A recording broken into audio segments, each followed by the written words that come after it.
Start your day with the squad to survive. Ravi, Lulla, and Damon, and Hurrdat Sports live. From Omaha to the nation, we thrive. Talking Huskers, Blue Jays, keep the spirit alive. Red runs deep, then Nebraska pride. Cornfields to the skyline where legends reside. Big plays, bold takes, no room to hide. Tune in daily, catch the energy ride. Hurrdat Sports live. Hurrdat Sports live, where the game comes alive. Ravi, Damon on the mic, yeah, they always provide. From Nebraska football to hoops that fly. Omaha's heartbeat, can't just don't deny.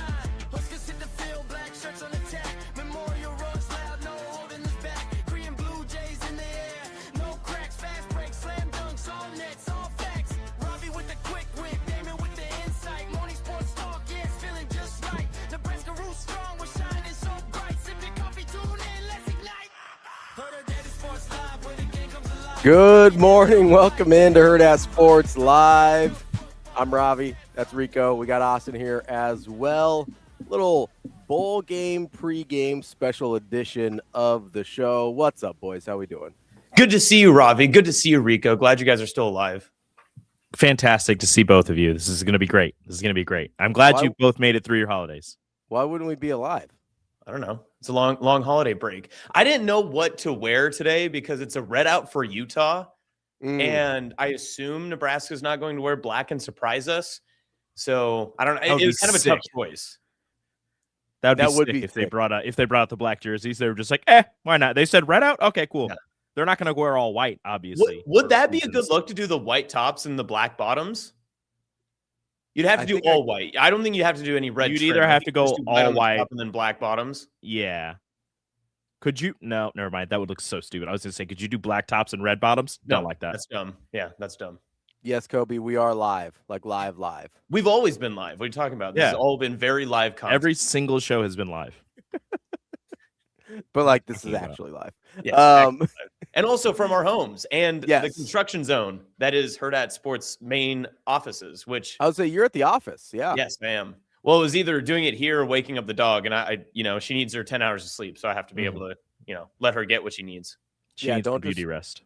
Don't disturb Ava at all. Are you okay?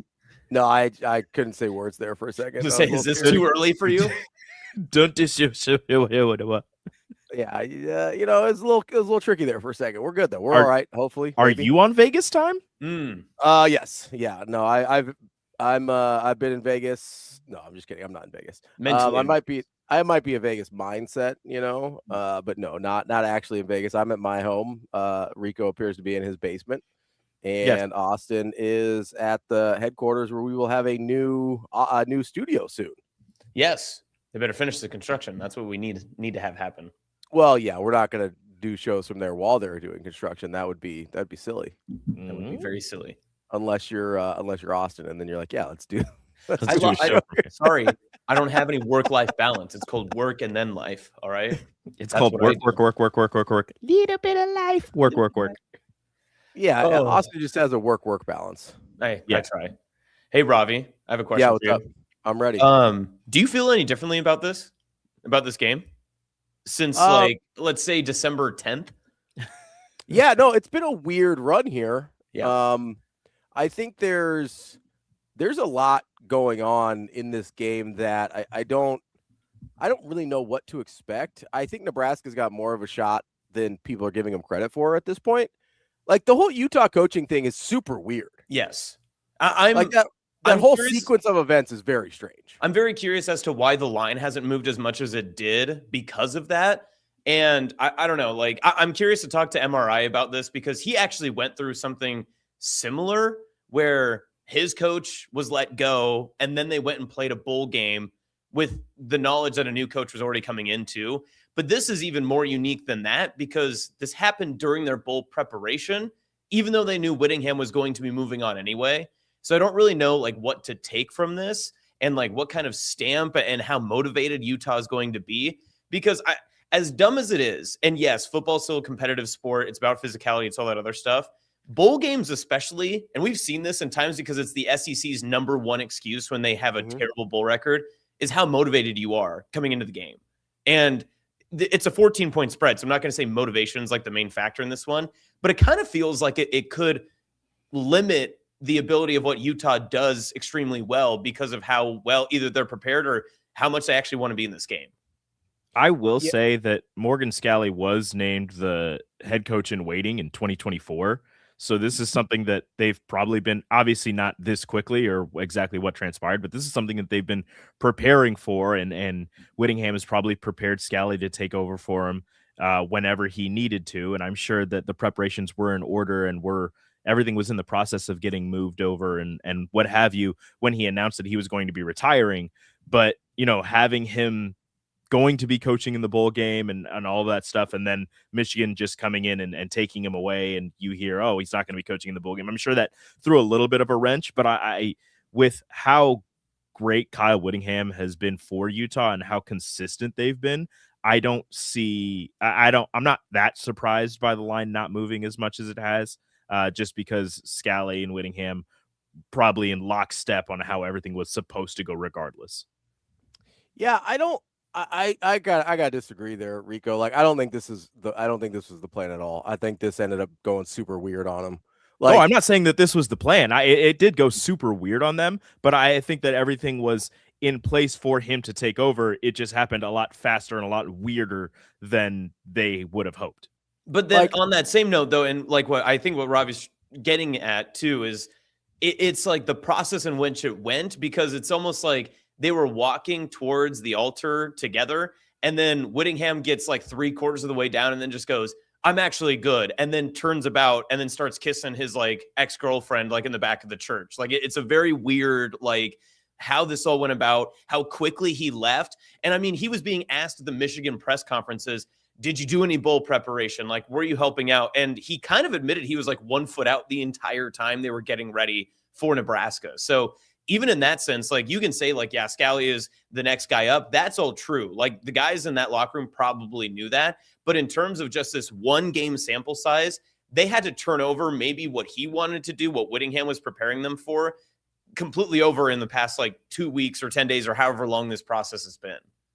Yeah, I think the thing for me is I don't think there was, like, I think one of two things happened here. Number one, kind of like Funky Giblets says, I think it's possible that Whittingham was sort of forced out before he wanted to. Mm-hmm. I think that's one plausible option.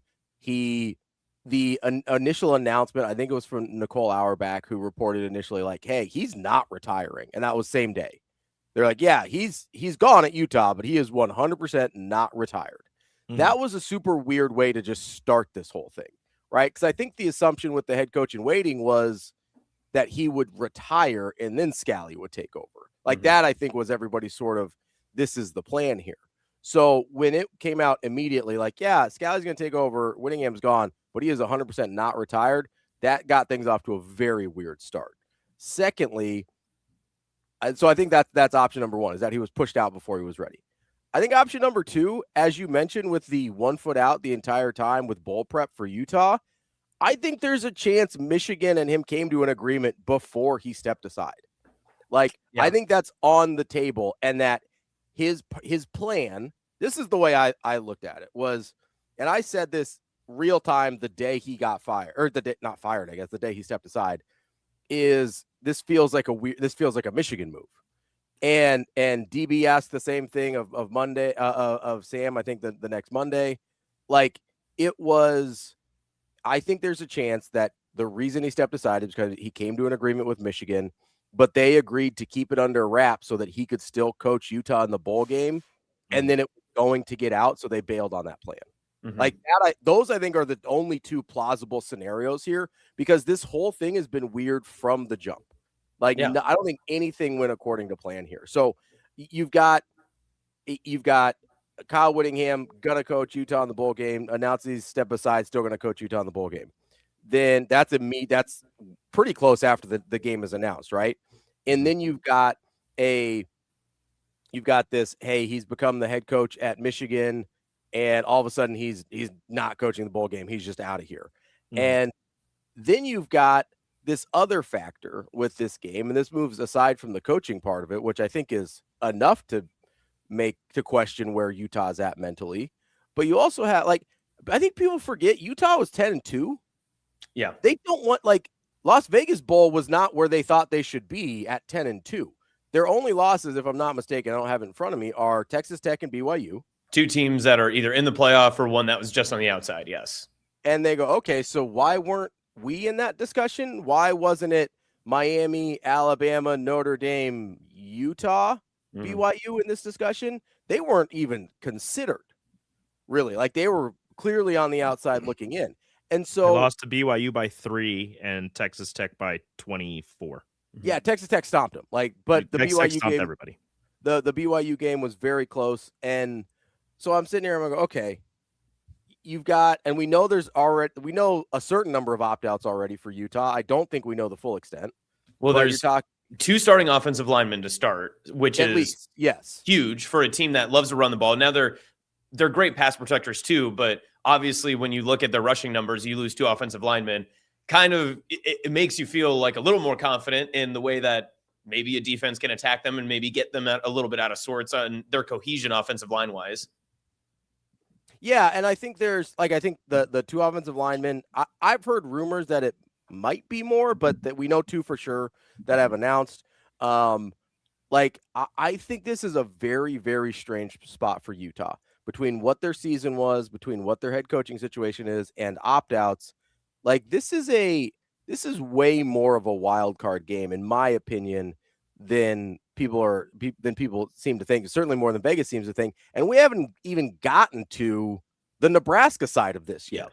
Yep. Which I also think could be a huge factor here, because I sit here and I go, okay, I asked this before we went on break to almost everybody that we talked to. I go, okay, what are the chances that Nebraska's defense looks dramatically different just in terms of effort, intensity, rallying to the ball, things like that are not scheme dependent, right? If I asked MRI, who we're going to talk to at 9, I asked everybody that we talked to, like, is there a chance that they just dumb this thing all the way down, put the guys on the field that feel confident in what they're being asked to do, and everybody just flies around, and this looks like a totally different defense? Because I do think that's on the table. Like, yeah. I'm not – that's one of the things I think in 4 weeks actually could look different. I'm not saying Orich will have his stuff in by then. I think but listen to the way Phil Snow's talked over the course of the weeks he's been sort of in charge of the defense for bowl prep. Like, that dude just wants guys to play with their hair on fire, and he's going to make it as simple as possible to get the most aggressive guys on the field. And, like, I think there's a chance this defense looks way different. I don't know, right? Like, I think that's a big wild card as well. But some of these things could work dramatically in Nebraska's favor. And I haven't even gotten to the offensive line with Jeep Wade, who's fully integrated already. Like, he's just boom, ready to go. And he's kind of saying exactly what you were just saying with this offensive line. He's like, just go out there and play. Yeah. Just go be aggressive and move people. And not to mention, okay, it seems like TJ Latif's healthy based on what we've heard from Matt Rule. Oh, it's the Vegas warmth, it helps. Yeah, it keeps those hammies warm, you got to keep that blood flowing. Mm-hmm. But you're telling me there's not a chance that TJ Latif looks really good after having several weeks of prep here behind an offensive line that's, just playing with all effort and all intent. Like, I don't know, man. Like, there's a lot of variables in this game that I don't think people are accounting for. Ravi, can I talk a little Nebraska's defense versus Utah's rushing attack? I've got the stats here because I was curious. This is one thing that interested me from the very beginning of this, because yes, Utah is a very good rushing team. Like, I want to preface that. And a lot of the stats that I'm going to say coming up, some of them are primarily because some of the teams that they played had to play Utah, and Utah had a good rushing day against them. But they are second in the country in rushing yards per game behind Navy, which is always a good place to be if you're behind one of the academies. Mm-hmm. And Nebraska's 102nd in rushing defense. Now, I agree with you in what you're saying, because Nebraska identified where their issues were defensively and already took that out and said, whatever it takes to improve right now. And they're hopefully going to be able to show that. Here are the rushing team stats, essentially, for every game that they played. So the ranking of rushing yards per game allowed for every defense they played this year.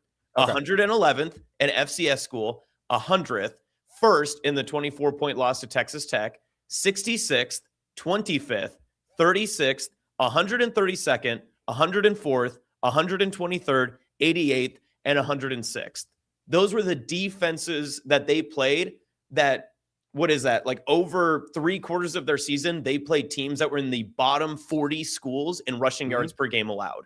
And yes, again, like I'm not trying to take anything away from Utah or anything like that, but you get a lot of these yards by stomping on opponents that aren't very good at stopping the run. Yeah. Yeah. And Nebraska is one of those schools. Like, don't get me wrong about that, but Nebraska had a chance that none of these other schools did to change their philosophy with 4 weeks of prep to do so. It's a completely different narrative and scenario. And yes, they are going to be missing some key players with injuries. I mean, we just heard Deshaun Singleton's going to be out for this game as well. There's going to be new players and a couple of new faces that will play. But I think, like you had said before, and like what we have agreed upon almost as a fan base, the effort I think you will see today will be significantly different. And part of that rushing defense felt like it was a lot of effort and maybe even some misplacement. So if those get corrected in 4 weeks, this 102nd ranked rushing defense for Nebraska has a very good chance to prove that they can compete against one of the top rushing offenses in college football.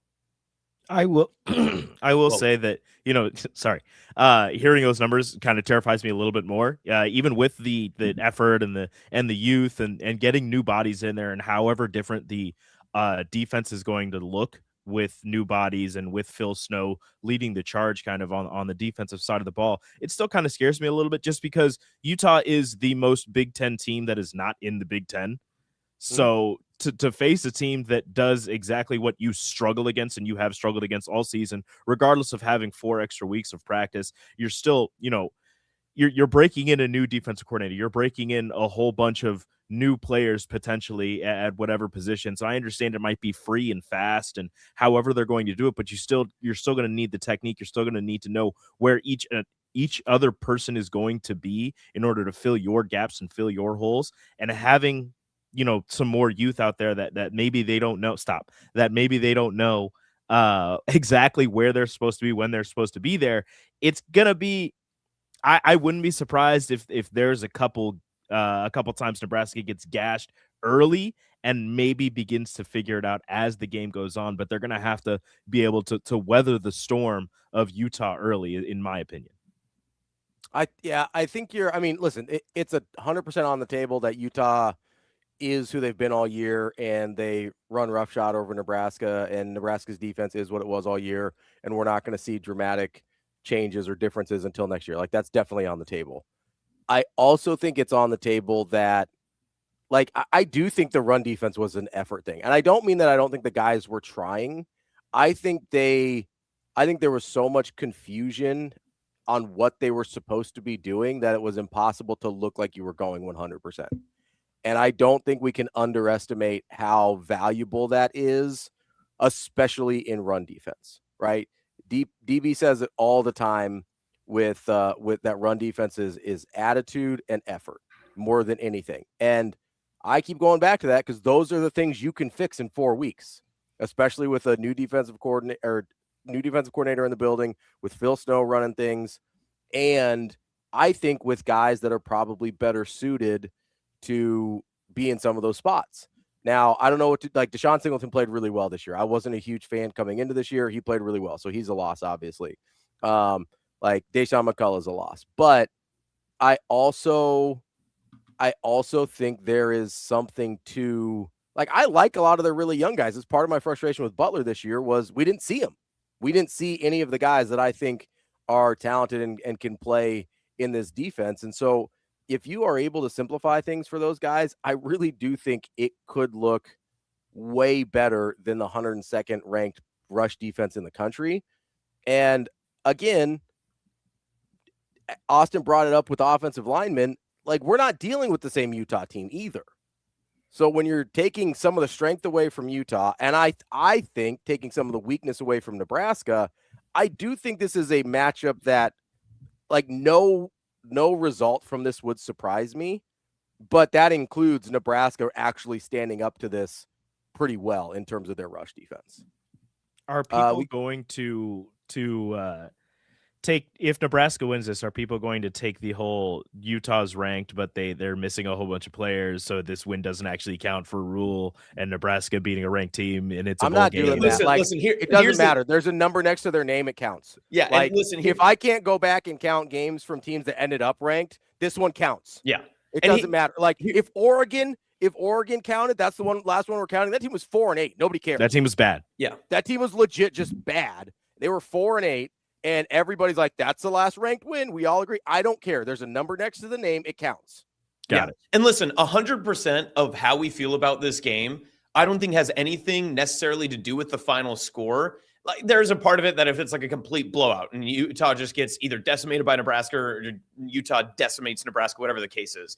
But I think that if you have been watching this team for the 12 games so far this year and you see what you want to see, and you see the improvement either in effort, in the ability of the defense to step up when called upon. If Latif looks very competitive like we saw against UCLA, and of course that second half against Penn State, and a little bit more when he wasn't dinged up against Iowa, if you see the backup running backs perform well, this is a visual eye test game for Nebraska fans, right? Because as much as a Pinstripe Bowl gave you some momentum and positivity moving forward into what was this season, this game almost feels more like hey, we just want to make sure everything's still on the tracks. We want to make sure everything's moving in the right direction because we had to stop. We had to get off of the depot. We let some people go and some people came on the train. We got to make sure this thing is still rolling in the same direction. And I think it is an eye test game for Husker fans and how you value what it looks like moving forward next year. Because again, and Ravi, you've said this before, you can look at 2026's schedule right now. We still don't even know what Nebraska's team looks like. There's no way to know from this game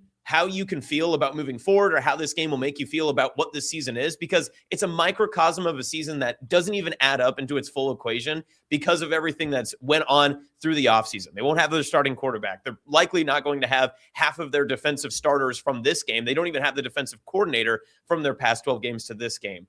But yet you can tell, okay, maybe we have the right stones in place to start stepping in the right direction again and take another maybe 1-win season or another 1-win stretch into next year, get to 8 wins, 9 wins, whatever it takes. I think it's just the eye test for this one, regardless of what the final score says. Yeah, I mean, how good would you feel? Like, let's take the optimist view here, and we're going to talk to Michael Rose-Ivey here in a few minutes. But how good would you feel if, let's say, Mekhi Nelson and Isaiah Mosey look good at running back, right? Like, that's going to make you feel way better about going into next year without Emmett Johnson, right? Yeah. Let's say the defense is flying around. Let's because what's Utah averaging on the ground? Like 250 a game? Something. They are averaging 269. Nice. So, like, let's say you hold Utah under 200 yards of rushing. That's a win, right? Which has happened 3 times this year. That's a big win. If you're, and one of them I assume is against Texas Tech. I'm assuming the other one's against BYU. One of them's against BYU. No, they're 2-1. 149 rushing yards and a win against Arizona State, and 161 on a win on the road at your Fighting Kansas Jayhawks. And then what? Texas Tech was the other one. 101 in loss. Yes. Okay. So, like, let's say you hold them under 200 yards rushing. Mm-hmm. That's I would feel way better about the defense because I think this is the best rushing attack Nebraska will have faced all year. Like, I don't think that's a question. Now, the other you would say is probably Michigan, right? Yeah, yeah. With the running back and quarterback combinations. Yeah. Now, again, I understand the variables that we put out there that are not going to be the same for Utah, but still think this is the best rushing attack they've faced all year. So if they hold that team to, let's say, 175 yards, that's still a lot, but it's not. It's well below it's almost 100 yards below their average, and they go, let's say, like 175 for the day for Utah. I would feel way differently about this defense because, if you had gone status quo and gone John Butler into this game after what we saw against Penn State and Iowa, I'd be betting on them going over 300. Like, if I'm just being honest, yes. Like that's a 300-yard game for Utah, another blowout, maybe worse than the last two. But yeah, if the game's on December 5th, yeah, for sure. Yeah. So I think there's a huge opportunity here for Nebraska to change their narrative going into the offseason. And I'll be honest, you brought up like who's going to be on whose teams next year. I feel more confident about who I know is going to be on Nebraska's team next year, or who I think I know is going to be on Nebraska's team next year, than I do about anyone else on their schedule. Yeah. Like, no, I agree. It might, part of that's because I'm in it, right? Like I'm following it closely, but I also think Nebraska's not going to have nearly as much attrition as maybe some people think. Is there also a maybe narrative internally that we haven't, I haven't seen this talked about too much too, that maybe this is a little bit for some of those guys that might be on the fence of, hey, like, we like you, but we got to see something. Like, is this a game where you're going to see young guys? This show. Talking about like Willis McGahee. Yeah. Like, this show has been like a lot of us saying we want to see young players, especially on defense. We want to see those guys come out. And maybe there has been a reason. Like, obviously there's been some little here and there and some commentary from Rule about like some underlying comments and stuff that came from the last coordinator. But maybe there was a reason these young guys weren't playing as much. So if it's not going to be their day today, when is it going to be? And if they don't perform at the Las Vegas Bowl against a team that you have to be able to show effort, you have to be able to show technique, you have to line up correctly to have success. Maybe this is one of those that's like, if we don't see it today, you may not be in our plans moving forward. And that's just how college football can work these days, that you can move on and say, we don't necessarily have to move on from you, but we're going to find someone that's going to take the spot that we thought you were going to fill. Absolutely. All right, let's take a quick break here. We're going to talk to Michael Rose-Ivey coming up next. Former Husker, obviously one of our favorite football guests as well. So we'll be right back. That's Austin, Rico. I'm Ravi. We will be back with more Hurrdat Sports Live and Michael Rose-Ivey coming up next.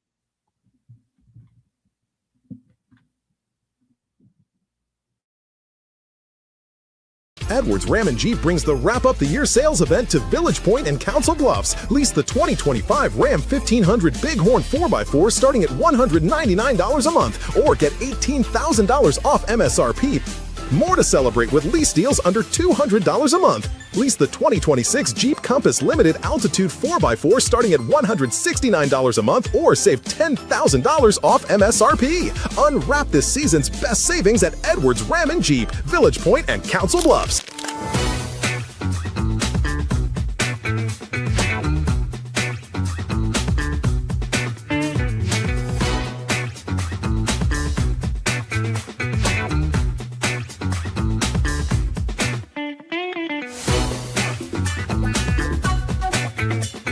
I think the group really is they're smart.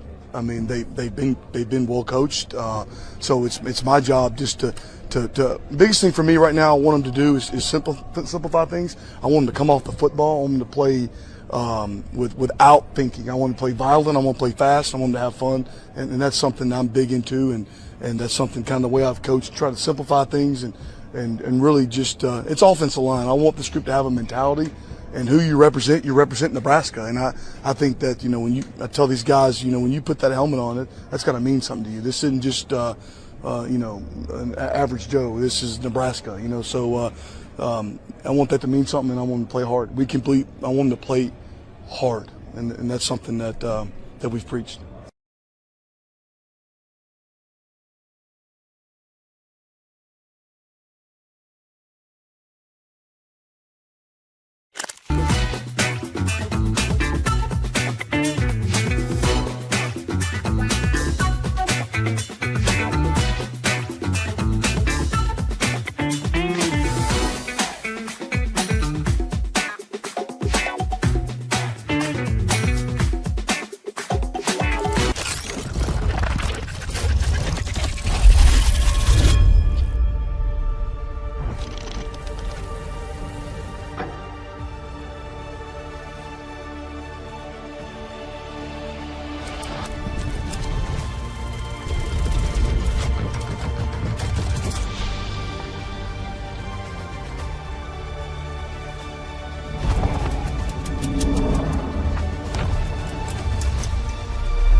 Imagine your first dream home and the feeling of walking inside for the first time. With Centris Federal Credit Union's First-Time Home Buyers program, you are at the doorstep of bringing your vision to life.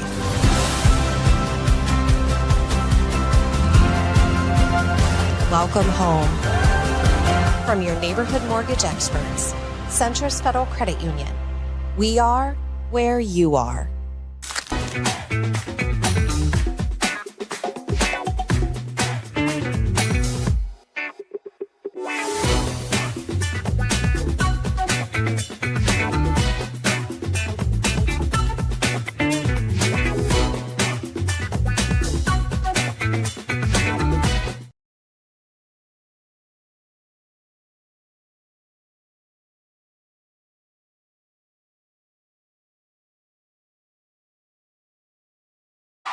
Cause your son has got Hurrdat Sports live.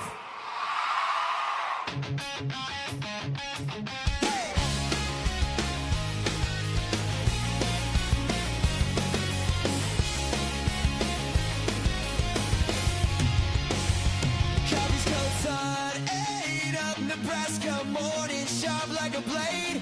Ravi's got the mic, Damon's got the plays. Huskers' dreams rising in the haze, creating skies.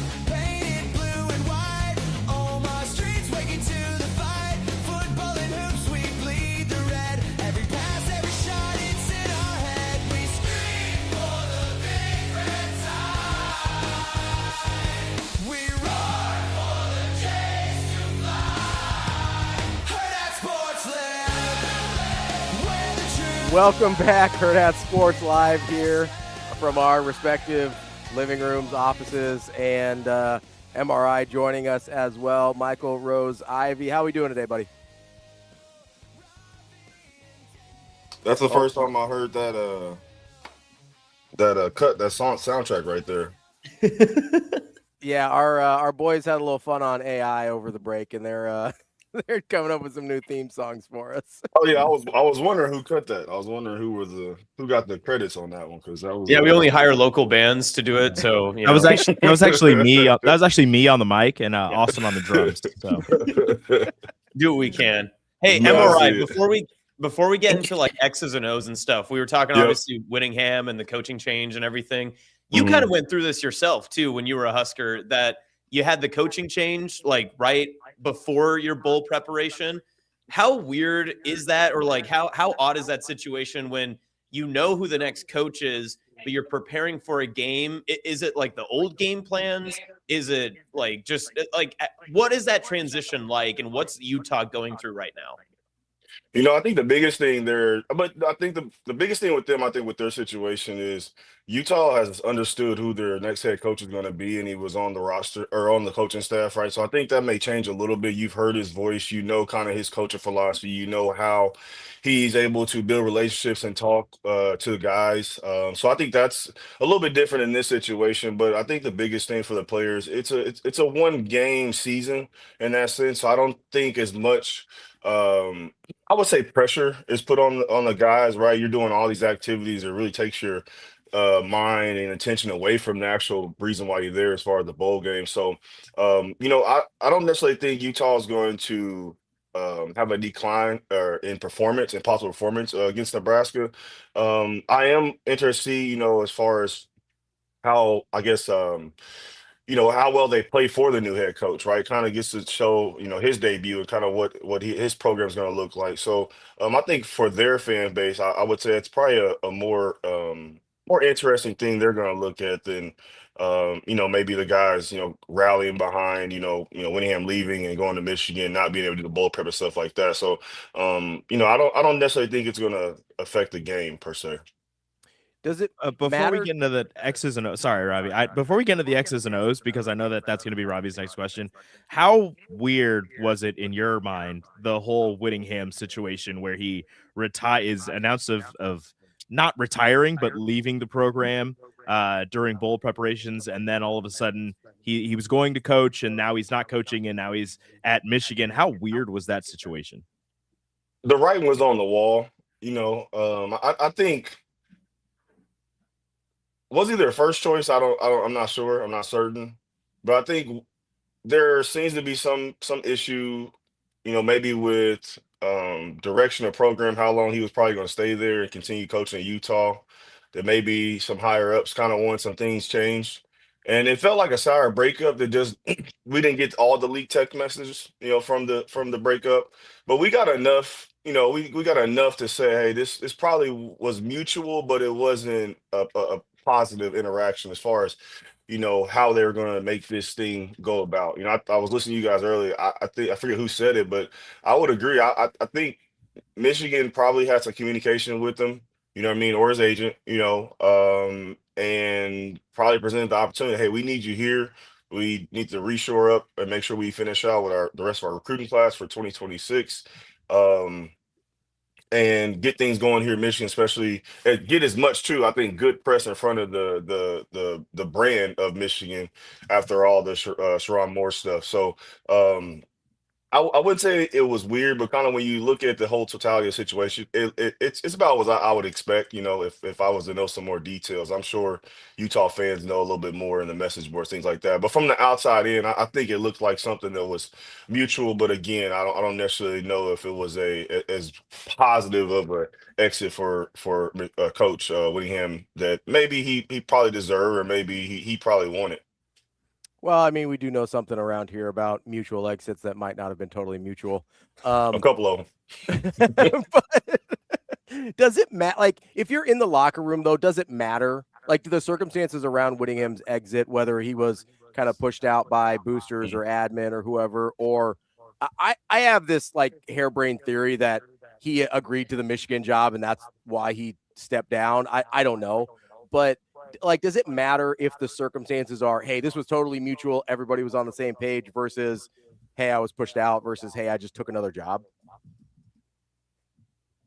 I think for each individual party, like I think for Coach Whittingham going to Michigan, like it's probably, he's probably got an extra chip on his shoulder, probably a little jolt of energy. Like, hey, those guys, thought maybe my way was a little bit, going, maybe wasn't as attractive to the new age of recruiting and NIL things like that. Maybe here, just my voice is, maybe not be as strong or whatever the case might be. But he may have a little bit or a lot of extra motivation going to Michigan and hitting the ground running and get things going. But also maybe for that program, right? Like, hey, we understand when you think of Utah, you thought of that coach more than you thought of an individual player, anything else about that program if you're from the outside perspective. So for that entire program, it's about, hey, this is our opportunity to show that, obviously Coach Whittingham did a great job at establishing us, especially after coming off of, he came after Urban Meyer, which I don't think a lot of people understand that, you know what I mean? Mm-hmm. And the success he had at Utah before going to Florida, and then being able to do what he did and sustain that at Utah. So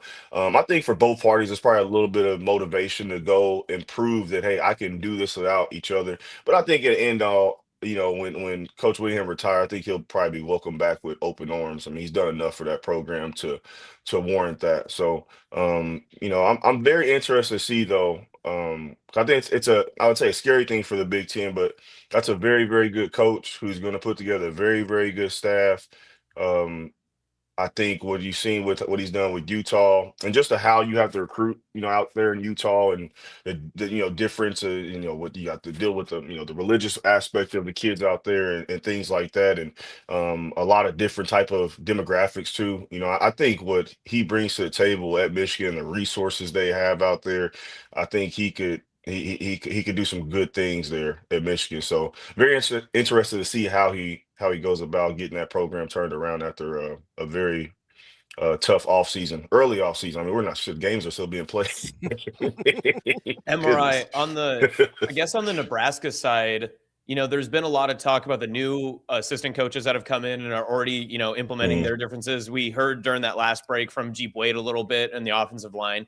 I'm actually curious more about what you think with Matt Rule getting more hands-on with the defensive line, not necessarily about, his prowess as a defensive line coach or what he can bring to that room just for this one game sample. But what's it like when you are, the whole team, you've kind of had a coach that gets his hands around the team like throughout most of the season, but then he goes full hands-on and really attacks one position group. I don't know if you've had experience with that in, your time playing college football, if like it was either Riley or Bo, like just stepped in and took control of maybe a practice or something. But does that bring more energy, more attention, more focus when it is your head coach that's kind of pointing out little details or trying to give you those pointers, or is essentially the position group coach for that time period?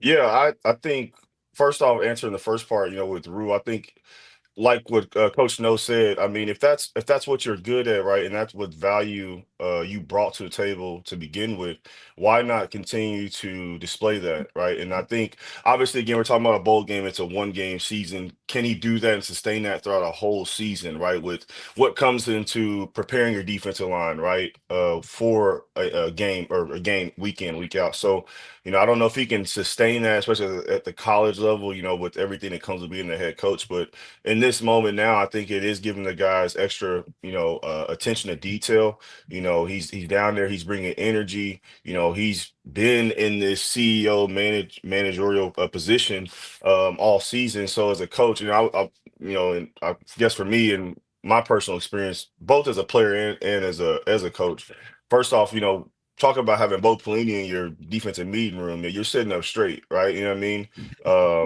That's meetings can be going great, right? We're laughing, joking. Mess up on a play. It's not as brash as far as the feedback and things like that.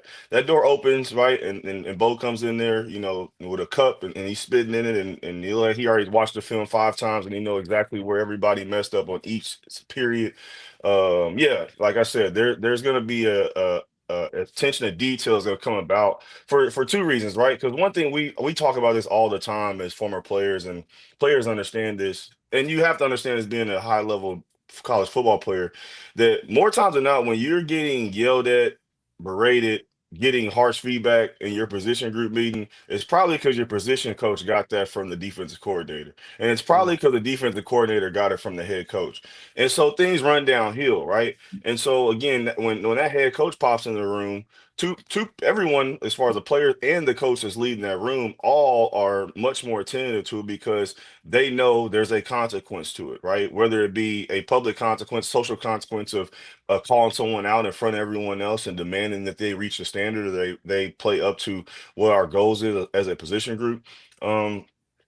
So I think it definitely brings about an extra energy to a group when your head coach, right, the guy that is leading the program, is going in there, rolling his sleeves up in rules instance, right, flipping the hat backwards and really getting to work. So I think it's something that hopefully you'll see as much of an extra boost in performance, right, in this bowl game as the words were getting kind of in the media, right? So I think it's easy to say, hey, it's better, right? We're getting better. We feel like this is helping us more than XYZ, what we've done previously. But right, we have to see that be displayed on a game, right, against a very, very good running team in Utah, right, for it to be something that we're gonna take heed to. Because look, if I got knocking on wood here, but if Nebraska goes out here and gives up 300 yards rushing and D-line looks the same, Twitter's going to be in a hellfire, right? So I think that's where we have to, I love that the guys are coming out and saying that, but also too, it's like, hey, let's just see it. Let's just see it in action before we, claim that it's tremendously improved our skill set and how we're playing. So I'm hoping they live up to what kind of the media bites we've gotten from them over the bowl prep. So, Michael, you brought up kind of the Utah rushing attack, right? I think it's, when fully intact, the best rushing attack Nebraska's faced all year. Mhm. Obviously, they've got some opt-outs. They've got some offensive linemen not playing, and so that changes some things as well. But how much do you think Nebraska can have potentially fixed from Iowa, Penn State, where we saw that go as poorly as it did, to now, whether it is Rule on the interior defensive line or Phil Snow kind of trying to simplify things and get guys kind of out of their own heads and more playing free and fast? Like, how much difference are you expecting versus, like, what's practical to look at here and say, this is a reasonable expectation of improvement, if any at all? I think now with Phil Snow taking over, obviously you're real more involved with the defense. I think I'm hoping, and I'm pretty sure we'll see it, is a much better structurally aligned defense from the third level to the first level, right? And vice versa. Meaning, right, backers are understanding where to fit off the defensive linemen. Defensive linemen are either maintaining the gap, right, or squeezing gaps. And the third level is fitting not only in the proper spot, but with good leverage, right? And in a good athletic base, making tackles, those type of things. How much of that can be fixed? I would say if we got a 10% to 20% boost in performance as far as looking at the rushing numbers, or if we just analytically looked at the film and said, "Hey, I feel like coming out of the game, we fit the run better. Maybe they just got leakage yardage through yards after contact, right? Those type of things. I think that's something that I would take right in a short amount of time, 14 practices, right? Again, all the distraction things that come with doing the bowl prep. You're out in Las Vegas. I tell you what, I don't know what we would do out in Las Vegas with some NIL money. That would be a fun trip. That would be a very, very fun trip. Look, we done a lot more with a lot less, right? Yeah, your money doesn't go as far in New York City when it's cold in the Pinstripe Bowl compared to Las Vegas. Yeah. Oh yeah, compared to Las Vegas, yeah, they're living like kings. But I think that for Nebraska's defense again, just seeing how things fit. I'm interested to see how much three-man front Phil Snow runs. He's been a major in three-man. He's also a major in four-man in his time with Baylor, also in the NFL. So I'll be interested to see if he stays in more of a four-man front. And I think from Snow's analysis through the media and through his press conference, things like that, it'll tell you a lot what I think what should have been the true essence of Nebraska's defense this year by what Phil Snow calls and what's the structures, meaning does he, you know, hammer down and say, hey, we could have been a three-man front team. We should have just did it like this. Or they say, hey, we had this is the pieces we have. It should have been more of a four-man front, and we're gonna stick to this. I don't expect to see a lot of variance in their fronts as much as we've seen with Butler. I expect it to be, I wouldn't say basic, but I expect them to be in a very limited amount of fronts, give their guys opportunities to play fast and play in one gap. And I think even more, I say this, and I think back to Rule's press conference. He specifically said these guys should be playing inside the tackle on a guard, right? Speaking about Williams and some other guys up front, right, that just should be playing more on the edge. So to me, I expect to see more of a four-man front, under, over type of things. But again, the structure has to fit all together from the third through the first level. Is there any type of benefit to, and I said this earlier, Utah being one of the more Big Ten teams outside of the Big Ten, is there any sort of benefit to going to a bowl game and not having to, I mean, necessarily outside of, changing your defensive coordinator, change a whole bunch of how you prepare for a team from a different conference because they play a lot like teams that you've been preparing for all season? I think there is some things you can take from what you've done in some good situations, even bad as far as learning experience, right? There's ways you can, hey, show what Utah runs, right? And then also show, hey, we fit this up great versus this team, right, this year. This is the same concept as what we saw this week, right? We're going to play it differently. We're going to emphasize something a little bit differently, but this is the look and the concept, the scheme that we're getting. So I think there's some things you can definitely pull from that. Obviously, when you look at how well they do what they do, I think that's where the stress becomes magnified, because these guys can take those small seams like we've seen Nebraska give up, and even the bigger ones, and take them to the house, right? And really wear down on you. So I think, yes, you're playing against a Big Ten type of team as far as how their personnel is.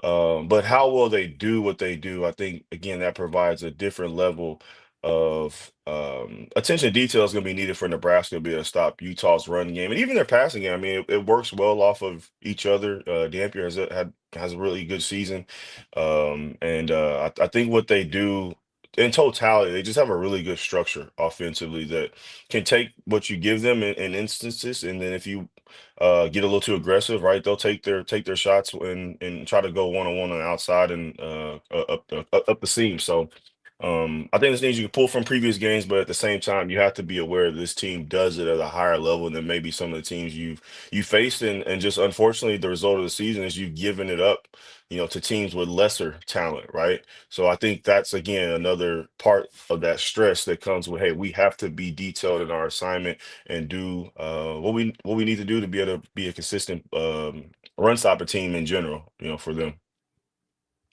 MRI, if I told you Nebraska will hold Utah's averaging just under 270 yards rushing per game. If I tell you Nebraska holds Utah to under 200 yards, how do you feel? Like, how do you feel Nebraska's chances are in that scenario? As far as winning the game, or just how do I feel like their chance of doing that?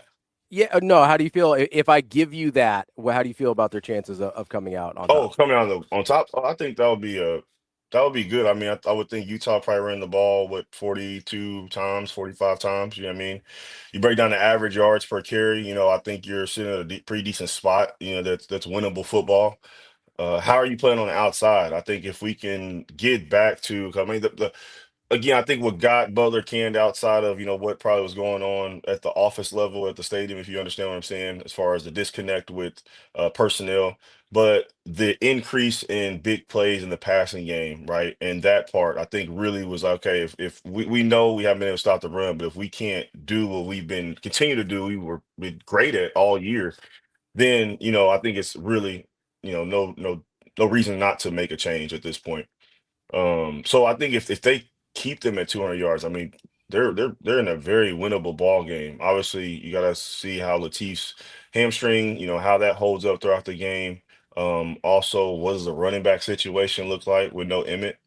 And then the pieces you got at offensive line as well. So I think you do that. I mean, you're in a good spot. I mean, we should that would be a game you're going to fourth quarter down 3-7, 10, somewhere in a two possession ball game type of range where, hey, we make a couple stops, we continue to move the ball offensively, right? We got a chance to win this ball game. But you just never know a bowl game. We saw a TCU game last night. That was crazy. You know what I mean? And I think one of the best part about that, and not to I guess relish in another fan base's turmoil, but hey, we got the same problems they got. I'm looking at their players, they tweeting, what I mean, it's the same thing, right? There's a disconnect. I think there's disconnect everywhere how you're supposed to win now. You know what I mean? And I think everyone's losing their freaking mind over, and even with Lincoln Riley saying, I think our window's open. I mean, everyone's bashing for kind of making that comment, but I agree with him. I mean, I think you've gotten 4 years of your guys in there, right? You just pulled in, one of the top recruiting classes. Now you got to keep it every year. That's the thing. You got to recruit that same recruiting class next year. But I do feel like, although you can say it's the same SC, I do feel like they made some strides in some areas. Now, I heard they did lose their DC though, so I think that's going to be interesting. But I just think in general, just watching their players, just Lindell White and all those guys, Matt Liner, just go on and on. And I think, I mean, that passion of, still wanting your team to be successful. I mean, everyone's going through it. So, as we look at Nebraska, we always point out at the Indiana right now. That's the prime example we all want to point at. But, you got to look at the context of, where we are and, being a blue blood. There's an extra pressure that comes with that and trying to relive or exceed the history that's already been there. So it's just funny seeing other programs kind of go through that. Feel like we go through kind of on a week-to-week basis. MRI, I guess, just in that same sense, you being an alum, following this team, breaking down film, all that stuff, is there a final score or is there something that you want to see from this game that would make you feel better going into next year? Or is this, like you've said a couple of times, this is a one-game season, so is this just a wash? You just kind of let this go no matter what the end result is? No, I think there's some things you gotta be able to come out of this game with and say, "Hey, we definitely improved there." I mean, I think I just want to see winning football, right? Obviously, without Emmett, how well do you run the football? Can you stop the run? Can you get off the field on third down, convert third downs, don't turn the football over? And with special teams, all right, that's all. That's a big thing. Coach Eck and what he's done with the special teams unit and on all of the units has been amazing to see and hope that continues. And there can be one or two big spark plays coming from those units. But again, it is a 1 game season. I don't look at this as a bad season or a season where I don't think some things, obviously, it was what it was, but some things didn't get better, and we progressed in some areas. Um, Unless we come out and play, kind of similar to what we played the last, couple games. I think if it feels like that yucky feeling, you got, second quarter was like, man, I might scroll through the channel and see something that what else is on for a little bit. I mean, kind of rinse and come back and see see what we got afterwards, kind of thing. But there's definitely some things I know defensively I want to see, like I spoke about earlier, just playing good fundamentally sound run defense and tackling, and just kind of seeing how that structure looks. But outside of that, I mean, you never know. I mean, with this portal, how many guys we got out there playing, they're gonna still be there. In certain instances where it may be, hey, we appreciate you, but we need to open the spot, or hey, other guys find other opportunities. So I think you gotta just take it as, it's the end of this season. You can review it and then, let's kind of look and see what we got going into the next year. You mentioned the running back position a lot, but on the defensive side, like what position group with Phil Snow and Matt Rule taking more hands-on approaches, what position group on the defensive side are you looking at most in this game? Has to be defensive line. It has to be defensive line. I would say linebackers and then safeties, right? That would be kind of my order. Defensive line, again, with Rule being involved, I mean, just how easy of a if things don't go right, how easy that can go in a certain way on social media, you know what I mean? How quick that can turn. They have to show some level of competence against the Utah offensive line and that offensive structure as far as their run game. And then linebackers, as far as again how they fit off of those guys, who they're playing in their rotation is going to be interesting as well. Looks like some more younger guys are going to get some opportunities to play. It'll be interesting to see those two parts of the defense and kind of how they go about trying to stop Utah's run defense or run offense. MRI, if I had to give you one thing that you could guarantee a good performance out of, we talked about the defensive line, so I'll give you that one. I'll give you offensive line with the new offensive line coach, Chief Wade. I'll give you TJ Lateef coming back off the hamstring and obviously still fairly new as a starter there, or the running back room. Which one of those do you think, if I can guarantee this for Nebraska, they've got the best chance of winning? It's a good question. I want to go with O-line. If they can protect Lateef and then also allow him to, I think this is more maybe on Holgerson than anybody, actually using, him in the run game a little bit more. I mean, again, I think Rule says things in press conferences, for a reason. And I think, talking about wanting to have a running quarterback and using that element in the run game is important. So I would say, I want to say the offensive line, if they can help those running backs, may have limited experience as far as ball carrier vision, how to, feel those cuts and things like that. If they can open up some points of entry for those guys in the gaps, I want to see, Nelson and Mosey in space, right? Those guys with a little bit of wiggle room to be able to, have one or two options in the hole when they're running. So I think the offensive line, and then too, just them being able to protect Lateef. Utah, I'm not sure their sack numbers. I know for the most part, they've always been a high level turnover, pressure, havoc rate type of team. So, they're going to have some things that they're going to do. It'll also be interesting to see, when they're going to be a defensive guy, right? How the defense looks, I mean, is there something, new or something they're going to lean on more in their structure that they didn't with him not there, and kind of giving those type of overview and type of adjustments to what they do and how they game plan. So I would say offensive line. If those guys guys can protect and open up some run lanes, I think it opens up the rest of the offense, keeps the defense off the field, you know what I mean? And you can play that time possession game back and forth with Utah and keep this thing within a 20-24 type of range, right? And not let it get to a shootout. That's our guy, Michael Rose-Ivey. MRI, appreciate the time as always, and enjoy the game today. Yes, sir. Happy New Year's, fellas. You guys enjoy the time with family, friends, whatever you guys are doing. Be safe, and hope you guys have a blessed 2026. Thank you, sir. Thanks, You MRI. too. Appreciate you guys. That is Michael Rose-Ivey, former Husker and just general ball knower. Yeah. Lots of stuff in there. Hey, Austin, it looked like you wanted to say something. No, it's just, as much as we've been talking about everything, and I think like we've hit on pretty much the main storylines that everyone has talked about so far. Mm-hmm. I'm starting to get just that uneasy feeling the more I look at and the more I start to consider what Utah's defense can do to Nebraska's offense, because as much improved as Nebraska's defense can be against Utah, and I actually firmly believe that Utah's probably going to have a couple of gash plays. Like we've seen that before. I don't think you can correct all of the issues from Nebraska's season in 4 weeks. I think that some of them will come up, and I think that there will be some that get by them. But where is Nebraska going to score points? That's where I'm mostly concerned about, and especially with Latif. I want to be positive, and I want to say, hey, 4 weeks of Latif getting Team 1 reps and coached primarily and solely by Dana Holgorsen and Glenn Thomas, that's going to be huge for him. But Utah forces you into bad throws. They have one of the best opposing completion percentages from a defense in all of college football. I think they only allow like under 50% of completed passes, and they have a very high turnover rate on per pass attempts. It just feels like if you're going to get after a young quarterback and defensively, this is a recipe for disaster in which maybe Nebraska's defense, like we've seen through different stretches of Matt Rule's tenure, keeps them in the game, but the offense just can't get down the field or can't make those big plays. And that's where I start to get a little more nervous about this game as well. Now, Utah's out defensive players, but really that loss of Rocco Spindler is huge, because as much as I want to see Isaiah Mosey and I want to see Mekhi Nelson have these huge games, without Spindler, that makes a huge, huge difference for Nebraska's ability to have success between the tackles.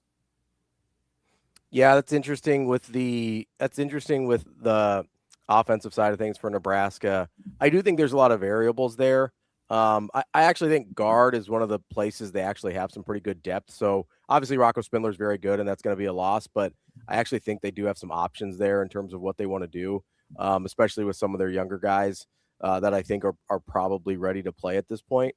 But it is, Utah has a very good defense. You mentioned kind of their disruption and havoc plays. I think it'll be really, really interesting to see if we've got a fully healthy TJ Latif, which it sounds like we do as far as we can tell. I think it's gonna be really interesting to see what that looks like. I think it'll be really interesting to see what a guy that I think, not to throw dirt or whatever, but a guy that I think fits Dana's offense and what he wants to do better than Dylan did. I don't think that's an argument, really. TJ Latif, I think, is a better fit for what Holgorsen wants to do at this point.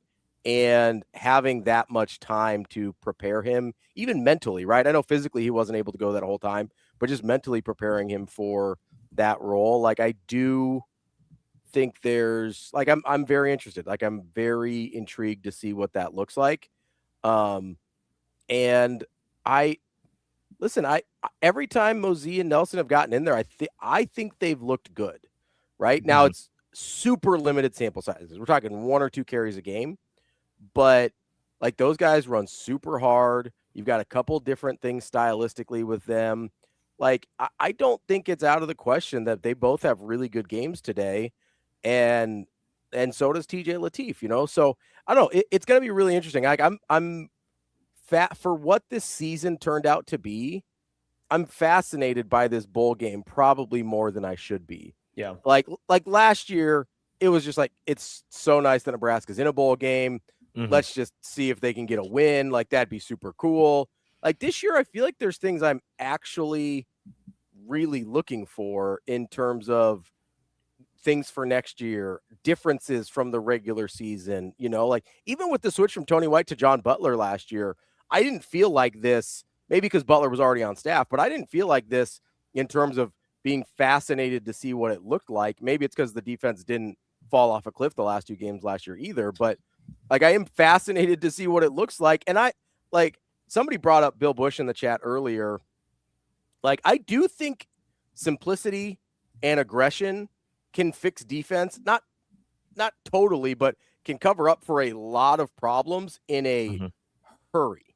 Like I think you go from guys not knowing where they're supposed to be, not getting lined up right, and not being able to play fast because they're confused all the time, right? Like if you can't get lined up right, you're starting off confused and in the wrong spot. Like there's no way for you to play fast and free in that situation. And Rule has told us, hey, they weren't even lining up right. That's part of the reason we don't have the same defensive coordinator that we did this year. So like I legit, I look at 2022. They give up 45 points to Georgia Southern, which, by the way, was a 6-6 FCS Georgia Southern team. That's not like that was some juggernaut. Like, that's not Michigan losing to App State, who won a national title. Like, that's a bad – I mean, obviously it's a bad loss, but it's horrifying. 45 to Georgia Southern, 49 to Oklahoma. I believe after that Oklahoma game, before they headed into the bye, is when the defensive Chenander got fired, Bill Bush came in, and then you go – 21 and 13 in your next 2 games. So 34 points combined in your next 2 games when you give up 45 and 49 respectively before that. And then things get a little weird. You get the shootout at Purdue and things like that. But like, I do think there is a potential for it to look dramatically different on defense than it did, especially towards the end of the year. Like maybe I'm delusional. Maybe I just really want Nebraska to win this game. But I think that's on the table. I really do. And I'm almost leaning towards that happening because I like the guys on this defense a lot, especially the defensive line. Like, I think they're way better than they played this year. And so maybe I'm just hoping I get right. Like, I'm just hoping I end up being right. Wow. I just want to be right once. I just want to be right once. No, we already have the Cal Whittingham to Michigan. He's paraded that. Yeah, we can't. You've been right once, like twice, and posted it. He's like, in case you missed it. You can't be right. You can't be right again. Sorry. I'm retweeting my own retweets. No, 2026 Ravi's wrong all the time. Nah, I don't know. That's your New Year's resolution. He's gonna be that version of me is gonna be just as insufferable as the one that's right all the time. So, but like I think there's a genuine chance that this defense looks unrecognizable from the last couple games of the season. And first of all, and I've said this before, I will be pissed.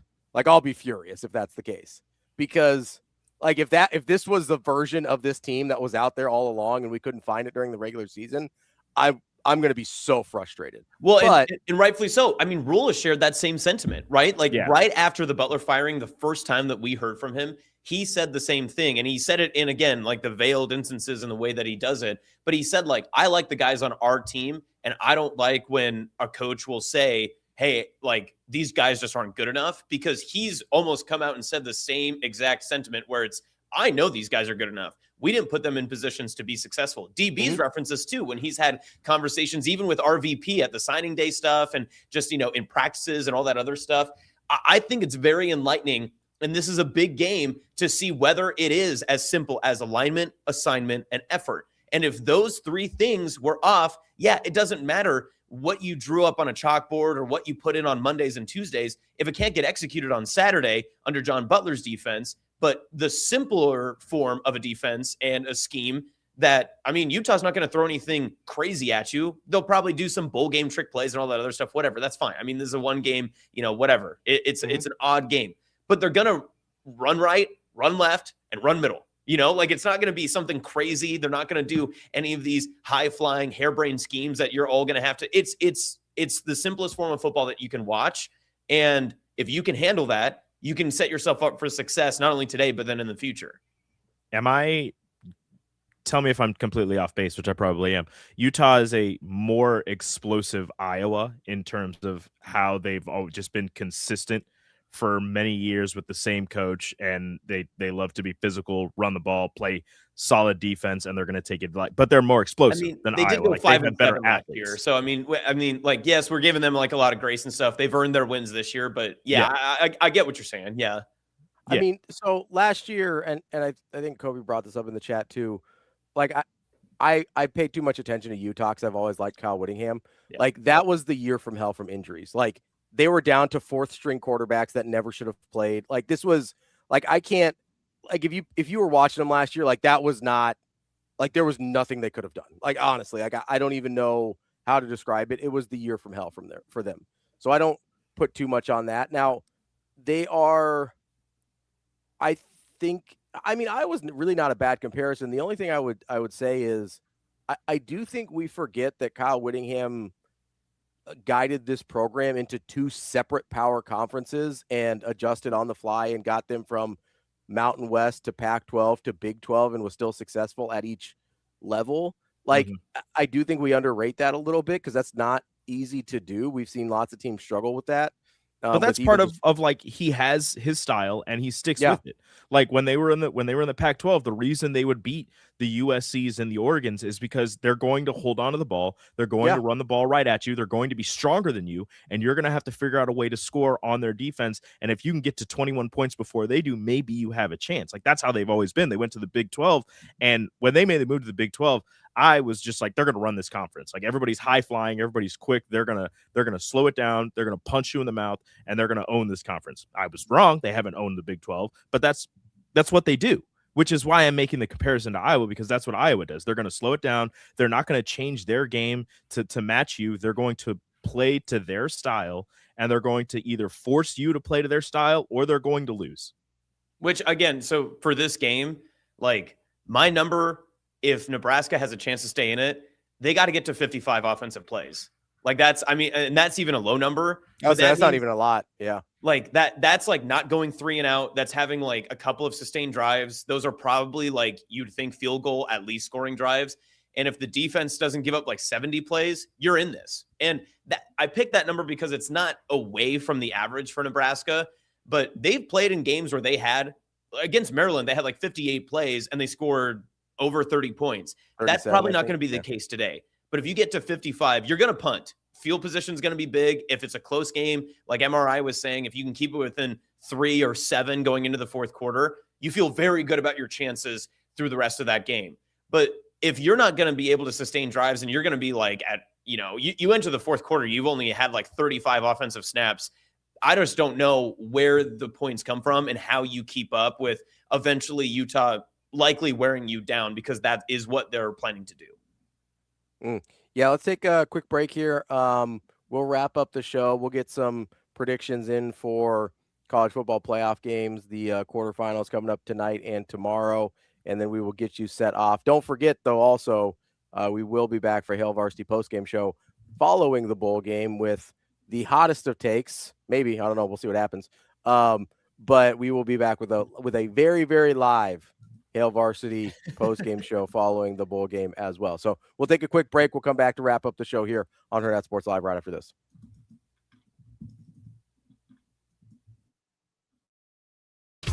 It's the season of savings at Edwards Buick Chevrolet. Lease the 2025 Buick Envista Preferred starting at $249 a month. Luxury, wrapped and ready for the holidays. More reasons to celebrate this season.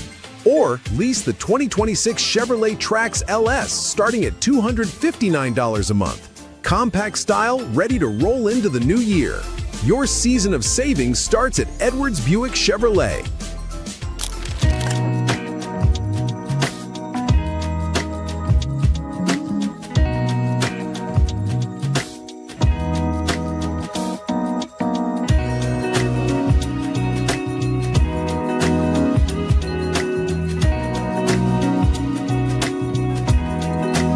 I don't know what to expect. I mean, bowl games are everyone's different. I tell you, this is a first-class bowl game, and we're playing a first-class opponent. And so, anytime you're playing on New Year's Eve or New Year's Day, I mean, the opponent's going to be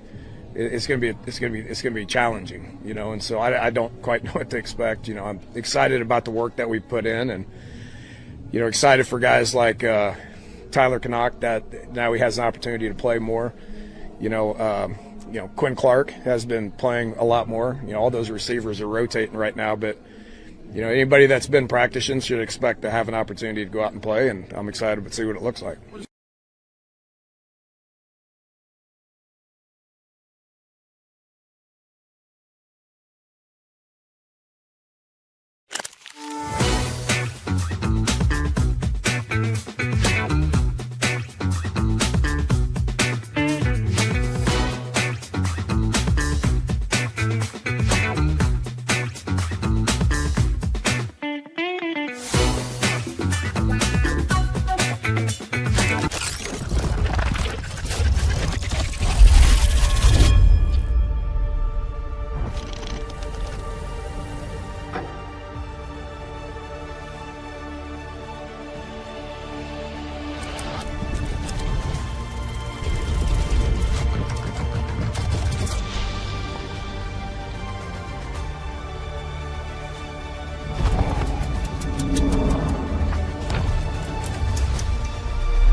Aspirations can drive us.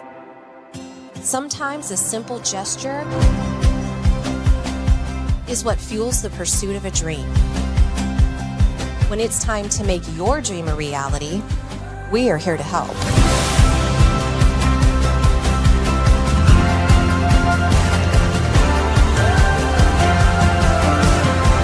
Centris Federal Credit Union.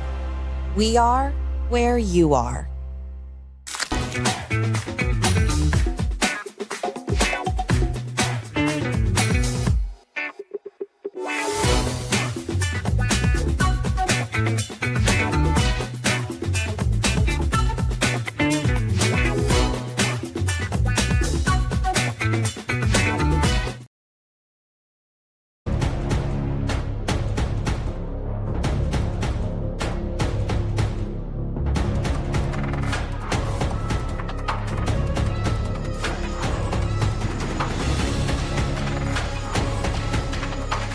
Welcome back, Hurrdat Sports Live. That's Austin and Rico. I'm Ravi here at our respective houses. And Rico smiled. My God. Yeah, what's wrong with you, Rico? God,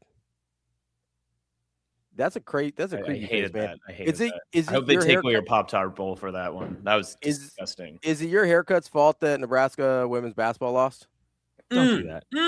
Don't do that. People I'm are just The asking. haircut. No, the haircut curse is only for games immediately following.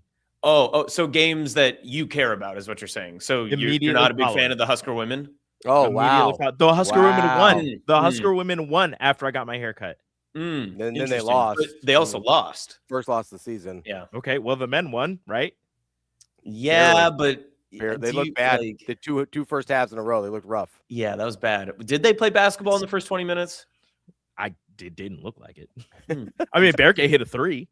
Shout out to them though for still covering after only they were 30.5-point favorites. They're up by 3 at halftime and managed to still cover 86-55. Unbelievable stuff here. That one, I mean, okay, that one guy for New Hampshire just kept chucking for the last 5 seconds. He took a 3. They got the offensive board, passed it back to him, and he's half court, and he throws up another 3 with 2 seconds left. yeah, it was. I don't know. They were certainly doing their best there to cover that. But speaking of spreads, let's get to Bet on It here. Brought to you by Warhorse Sportsbook and Casino, the best place, the only place to place bets if you're a true Nebraskan. Because if you're driving your silly ass over to Iowa, you're a traitor, and you should be punished accordingly. Yeah, we don't even like Iowa State anymore. So yeah, it's true. No more Matt Campbell. Yeah, get out. Almost dropped the get F. out. That would have been bad. We don't like. Why did I do that? Yeah, forget Iowa State. Yeah, forget Iowa State. So make sure forget all Iowa, the state of Iowa, not just Iowa State. Except for one, Iowa Western. Oh, yeah, we love Iowa Western. Omaha Metro. We like the Omaha Metro. Is that one? Omaha Okay, Metro. Yeah, yep, that one counts. When it's Iowa Western, we do count Council Bluffs as part of the Omaha Metro. That is the only time. Or when there's somebody good, like Josh Dix is an Omaha Metro native. Thomas Fedoni, Omaha Metro native. We'll allow it. Naturally.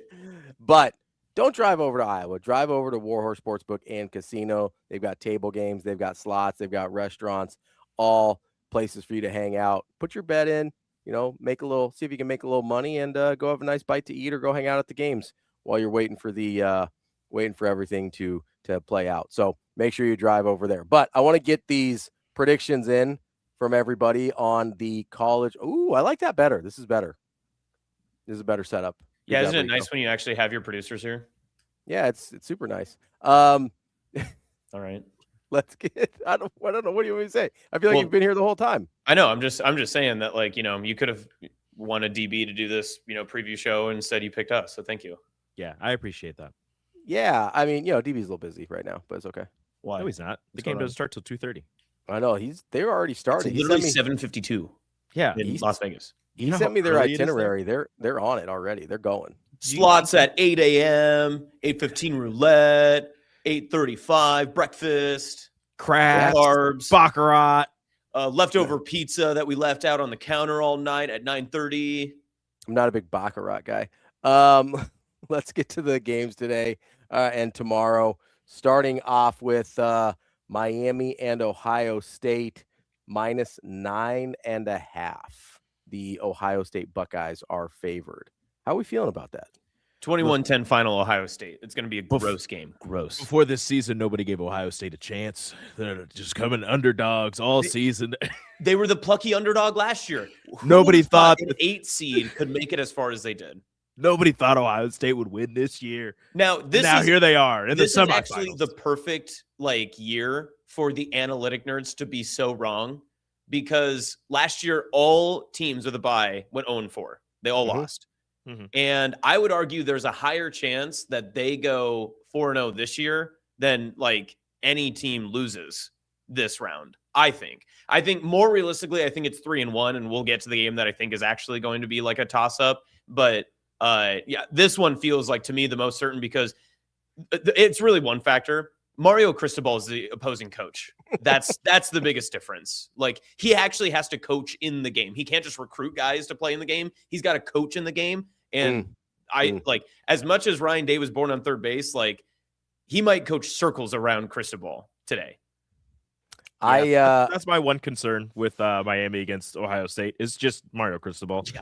I think they have really good athletes all over the field, and I think they could, with damn near any other coach, I think they'd hang pretty tough with Ohio State. But I just don't trust Cristobal at all, and I think Ryan Day's done a great job being born on third base and taking this team to home plate. And maybe doing it again this year. So Ohio State's, I think they're going to cruise in this one. I think and also interesting in the first, but I think Ohio State just cruises. Finish your drink every time Michael Irvin is shown on screen. You'll die. He won't make it. Dude, him and his like a dog, on the side, when a play is going on, and then he's just jumping up and celebrating. He's kissing Cristobal on the cheek. I'm like, dude, chill. He's got that dog in him. I think Ohio State wins. I do think Miami covers. I think 9.5 is too much. Wow. I think Ohio State does win for sure, but I agree with you guys. You are forgetting one very important thing, though. Julian saying. No, you also cannot trust Carson Beck. That's the other important thing. Carson Beck will be a heat-seeking missile to fire interceptions to Caleb Downs. If I could take player props, I would do 2 interceptions for Caleb Downs, because there's no way Carson Beck, just in his heart of hearts, just doesn't want to throw a pick 6 to Caleb Downs in this game. He's like, this is what I do. I do this better than anyone, coach. I have to. I'm really good at throwing touchdowns for the other team. Yeah, the least trustable coach quarterback combination, I've said this the entire time, is too much here, but I do think they cover. I think 9.5 is too much. I don't know, man. Carson Beck only lost 3 games in his entire career. They lost 2 games this year. That's it. He's only lost 3 games. I don't know the exact number, but he hasn't it's lost 6. But he was also with Georgia. So yeah, I would say Rico, you would have only lost 6 games at Georgia. I would have been on the bench, but yeah, sure. Well, sure, still counts. I mean, best athlete on the show right now. Fastest. I don't know about best. Best. He wasn't wrong. I think there are sports that I'm better at than Rico. He's going to test better at a combine. I caught myself. I almost had a Tyrone moment. That would have been bad. Cricket? Really bad. Is that what you're going to say, cricket? No. I think I'd be pretty good at cricket. I was going to say cricket. Okay. You'd beat me in tennis. I'll give you that. I'll beat you at tennis. Well, it's pretty much cricket. Not even close. I'll beat you at basketball. I'll 100% beat you at basketball. Just because I don't make a shot doesn't mean you win. Because you also make a shot. No, I will make shots. That's the only thing I won't let rebound fest. Yeah. Rebounds all day. Yeah. No, I would 100% beat you at basketball. You're just gonna Butler that thing, just offense rebounds, miss, put back. Gonna what that thing? I'll figure something out. Butler that thing. Oh, yeah. Butler that thing. I did not understand what you said there. First game tomorrow. I think is the game I'm looking forward to the most. Oregon and Texas Tech. Yep. This is the one that I think is the most interesting matchup, and Vegas seems to agree. It's got the closest line as well. Oregon is minus 2.5 point favorites against Texas Tech. Austin, is this the one you think the bye might not win here? Yeah, and honestly, you know what's super weird about this is I almost would feel more confident in Tech had they played last week, because Oregon has kind of been in this spot. Dan Lanning just loves to create narratives out of nowhere. And the fact that they played a game already and got that tune-up, they had a lot of younger guys play against JMU. I think they feel comfortable. And I hate to say it too, but it's Texas Tech's play style and the way they like to control games still almost fits in Oregon's favor, the way that they have just played in a lot of rock fights. And I like Oregon in a close game, but the minute, if Texas Tech goes up 2 scores, it's over. Like if they go up 9-10, I think Tech can squeeze the life out of them and win. But because of what we've seen from Oregon this year, and because partly because I've been rooting on Dante Moore the entire year, I think I have to go Oregon. Rico, what do you have? I kind of agree. I said it before that I think this is going to be a very high scoring game. I think these teams, they both have some solid defenses, but I think that these offenses are just so high powered that they're going to go back and forth trading scores. And I think Oregon just has a little bit more in them than Texas Tech does. And the fact that they've been here before, like you said, they've gotten the game against JMU under their belt. They pretty much cruised, but then James Madison made it a little bit more interesting towards the end when they started, scoring a couple more points and forcing Oregon to fix some things. And I think that really helps them going into this one. Like you said, if Texas Tech would have played, I think I'd feel a little bit more confident in them. But regardless of how, all the great athletes they have all around the field, I think Oregon getting the game in and having the experience of being in the college football playoff last year, and Dan Lanning being a crazy person, I'm picking Oregon to win this one as well. Wow, tough look for both of you being wrong today. Texas Tech's winning this game outright, and this is just a W. Texas Tech has this one. I don't think we're respecting Texas Tech enough because they played in the Big 12. Texas Tech is really good. This is a win for Texas Tech all the way. Okay, that's fair. I mean, I only support one Red Raider in my life, so I can't cheat on them. So yeah, you've got Sydney allegiances there to hold up. See, I'm unlike you. I root for all Mustangs. Big SMU guy. Love Stanton. You are our SMU. Thank you. You are SMU. So appreciate that. I'm inclusive of the Mustangs. You're exclusionary. So when does the oil money hit your bank account? Good question. I don't know. We'll keep that's Texas Tech, man. See if we can get that oil money. Never mind. You just like rich people. That's all it is. Oh, that's what it is. Yes, Oregon famously impoverished in the NIL era. Yeah, I mean, comparative to Tech, they've got duck money. They don't have oil money. Yeah. They need that Dawn soap for today. That's what they got to get cleaned off of. They got that. I know what you're going to say. Yeah, you're going to say Nike money, oil money, still more. Oh, yeah. I mean, oil money is more than everything. But what goes further, running shoes and shorts or oil? Let me think. Oil makes the world go around. Alabama, 7-point dog. It doesn't. Alabama. It just feels so strange to have Alabama be a 7-point underdog in a playoff game to Indiana. But here we are.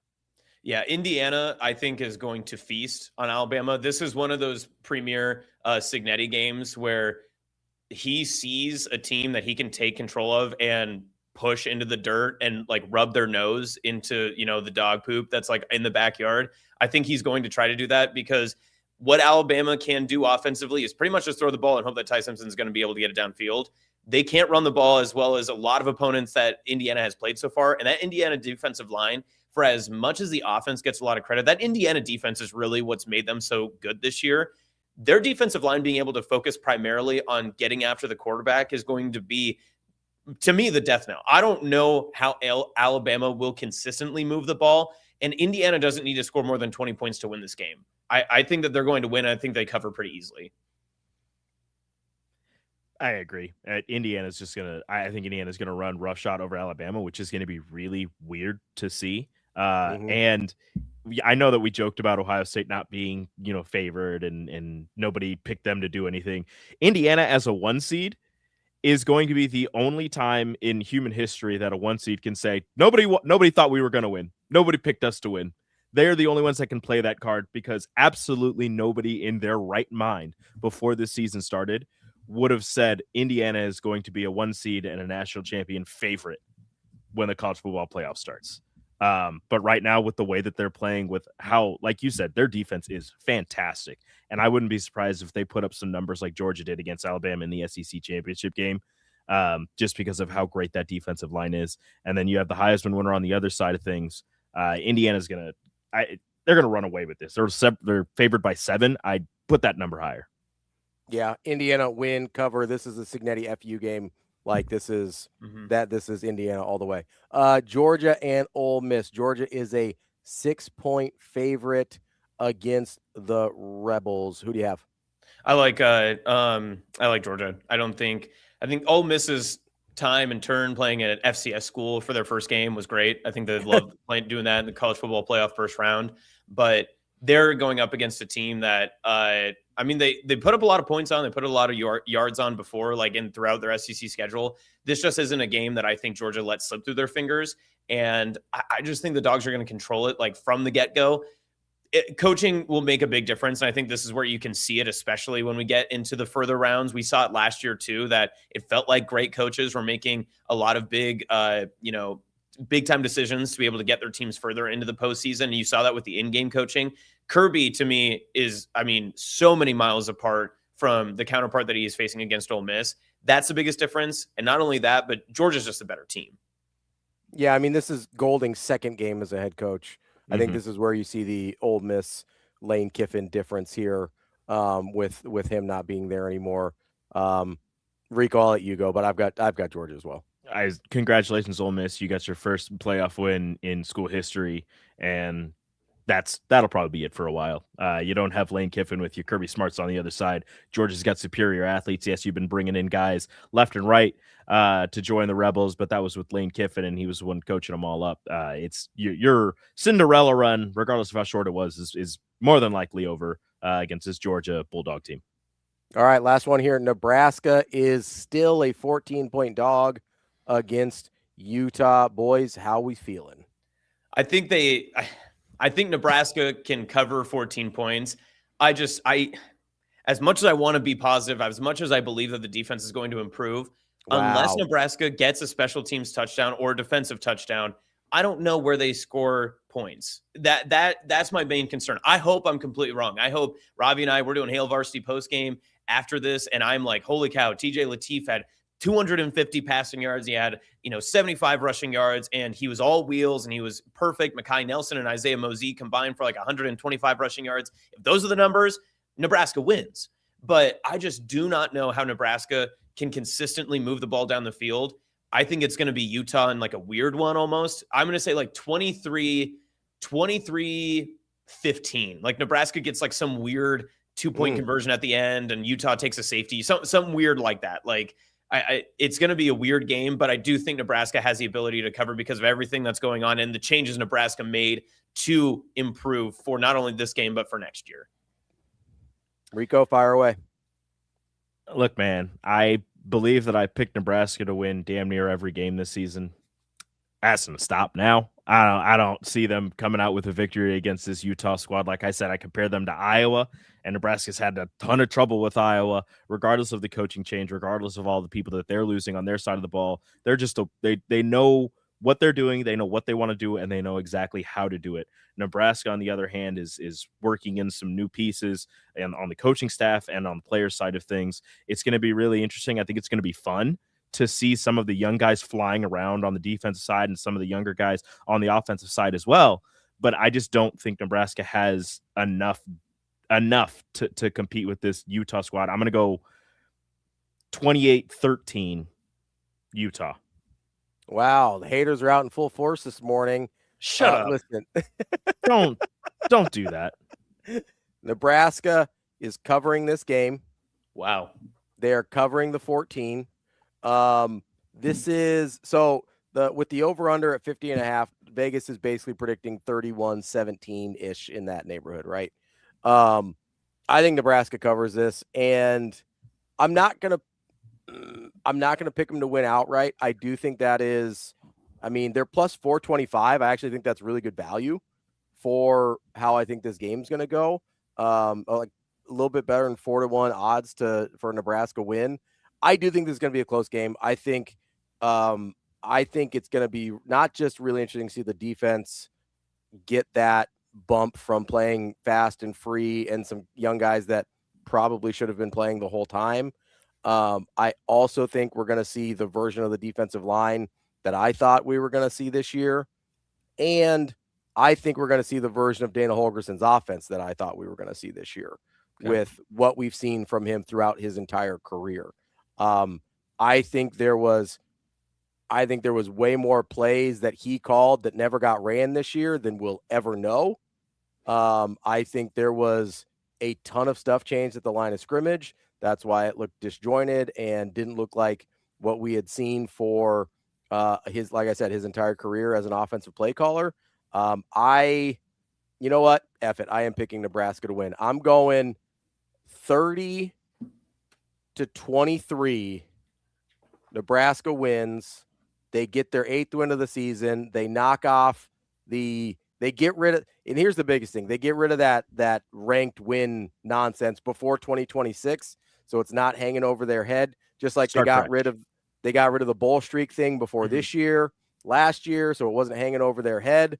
We got a Nebraska W. We got a ranked win, and we're going to have a great Hail Varsity post-game show heading into the offseason. And then after the game, in the post-game press conference, they'll say, we actually wore white pants underneath our red pants today, too. It was a whiteout. We got you. Like, hey, all whites, how you like them apples? That's what's going to happen.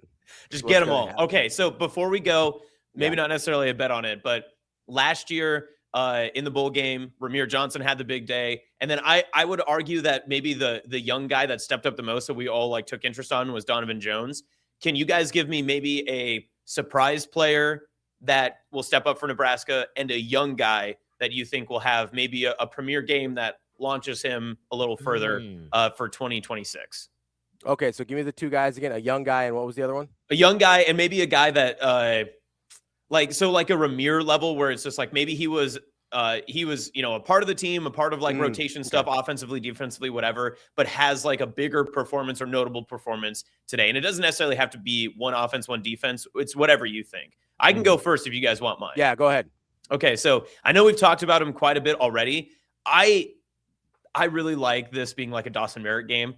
And I think that this is maybe where he gets a little bit more shine. And especially if they're saying, look, we're going to go young. I want to play guys that are going to give me a little bit more effort and everything. This is nothing against Marquise Watson-Trent, but maybe Dawson makes big special teams play, maybe gets out there and makes a couple of opportunities more, and you ride with the hot hand at linebacker.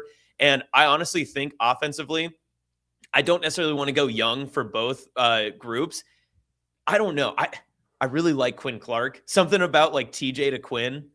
It seems like a good scenario to get your young guys going on the right page before you get going for the next year. And if you're going to throw the ball, might as well go to who you're comfortable with. If I'm not going Quinn, I'll probably go Luke Lindenmeyer because tight end, freshman quarterback, you probably lean that way too.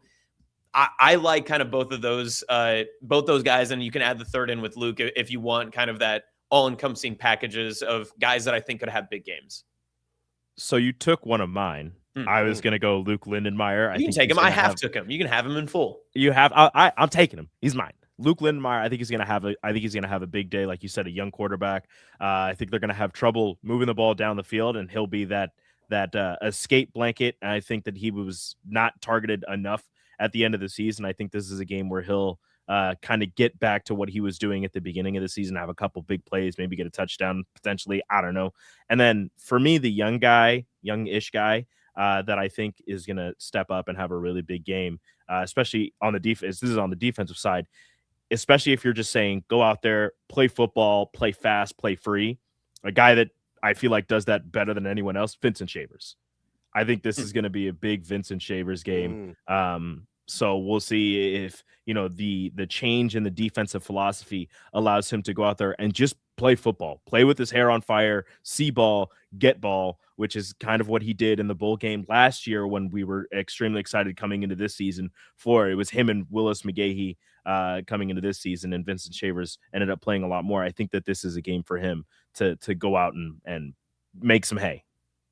Okay, so Kobe in the chat has Quinn Clark and Justin Rhett. Those are his picks.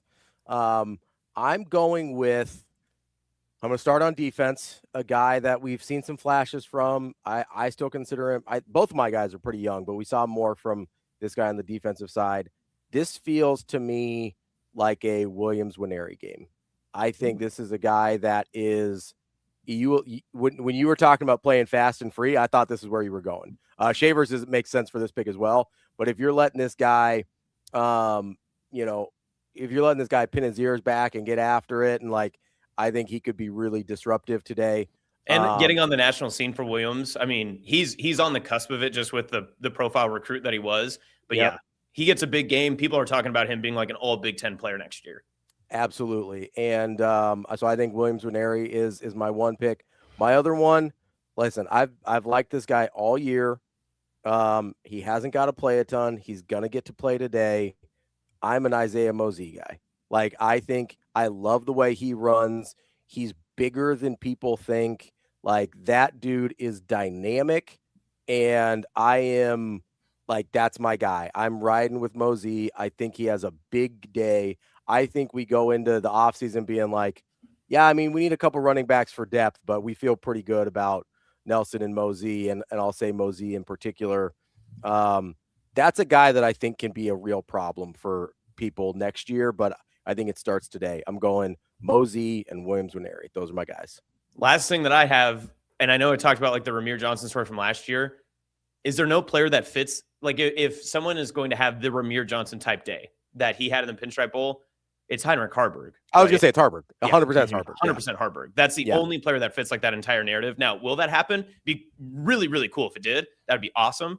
But realistically, I think you would lean towards Luke, but man, it'd be really cool to send Heine out in a high note. That would be really, really cool. Yeah, I kind of hope they don't try and force that, just personally. True. Yeah. But that he would be the guy that makes sense with his career path so far. Yes. That he'd be the closest to the Ramir Johnson. But that is, we got a couple more. Cortez Mills and Petchak, Nelson and Benning. We've got Davis and Van Poppel. I almost took Keona Davis. You know, that's my guy. Love me. I thought you might go Petchak. I thought you were going to go Keona Davis. I thought you were going to say pinning your ears back and just letting him go, just letting him be a big dude and be strong, just go do your thing and disrupt things. I thought you were going Keona Davis. None of us said TJ Lateef. I'm still okay. I know they said he's healthy. I'm still nervous. I know it's 4 weeks, but that hamstring, I'm scared of any explosive. Like, if he's in the pocket and he decides I'm going to tuck it and run, I'm scared. I'm still scared for the hammy. Wow, scared Rico. No, that's fair. It's a fair. No one's had more soft tissue issues than Rico, so he understands the plight. I've actually pulling hammy. None. So you're pulling hammies, racing people at the College World Series, man. Didn't pull it. Got scared. It was a little tight. We were good though. We're good. All right, that is the show for today, and that's Bet On It, brought to you by Warhorse Sportsbook and Casino. Is it all three of us for post game today? Are you joining us? Whatever you want it to be, dude. You're the I boss. can join. I will be here.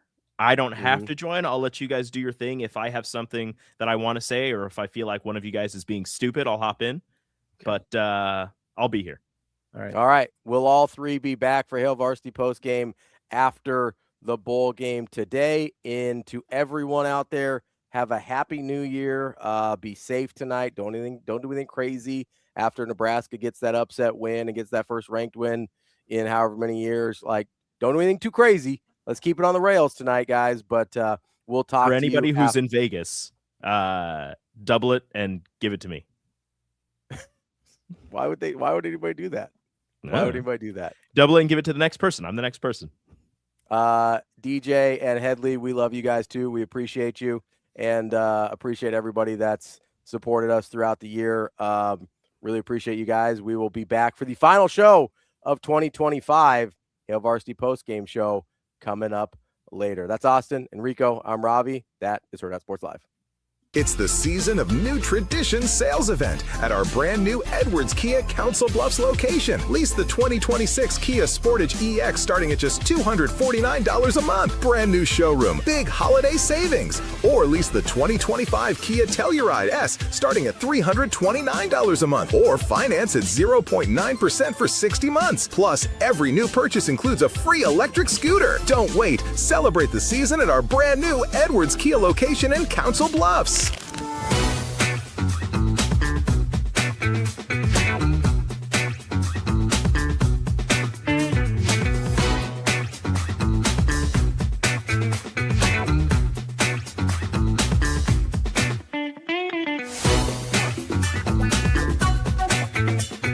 Really think about this.